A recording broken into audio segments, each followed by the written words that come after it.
बहुत समय पहले की बात है। विजयनगर में हद से ज्यादा गर्मी पड़ रही थी। गर्मी इतनी ज्यादा पड़ रही थी कि हरे भरे बगीचे पूरी तरह सूख गए थे।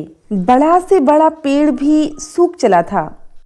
लोगों को दूर दूर तक पानी नजर नहीं आता था। तालाब, नदी और कुएं पूरी तरह सूख गए थे। लोग पानी के लिए बहुत परेशान हो रहे थे। एक दिन रामू अपने घर के पीछे घूम रहा था। उसके घर के पीछे एक बगीचा था जो अब सूख चुका था। बगीचे का हर एक पेड़ पानी के लिए तरस रहा था। उस बगीचे के पास ही एक कुआं था। रामू ने उस कुएं में देखा। उस कुएं में पानी तो था, लेकिन बहुत नीचे। पानी इतना नीचे था कि पानी निकालने में कोई भी अपनी हिम्मत छोड़ दे। रामू अभी सोच ही रहा था कि कैसे बगीचे को पानी दिया जाए ताकि वो हरा हो सके। तभी उसकी नजर 4 व्यक्तियों पर गई।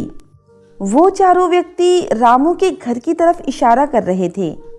वो रामू के घर के बारे में कुछ बात भी कर रहे थे। रामू को ये समझने में देर न लगी कि वो और कोई नहीं बल्कि चोर हैं। रामू के दिमाग में झट से एक योजना आई।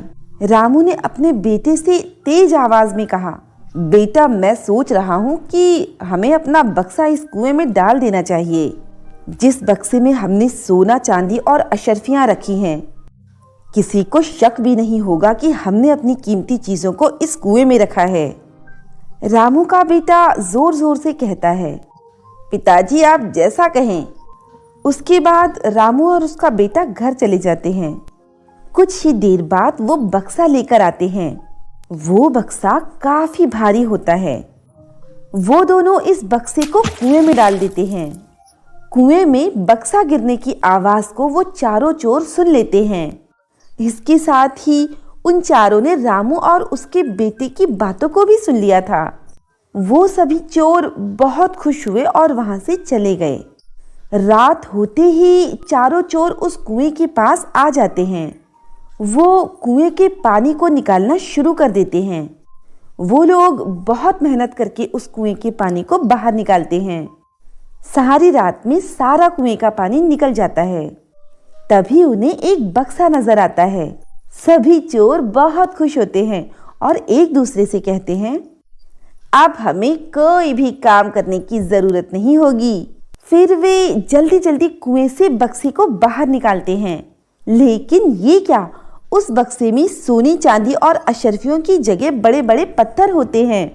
उस बक्से को तो बस पत्थर से भरा गया था। चोर समझ जाते हैं कि ये सब रामू की बुद्धि है। अब अपनी जान बचाने के लिए वो तेजी से भागते हैं।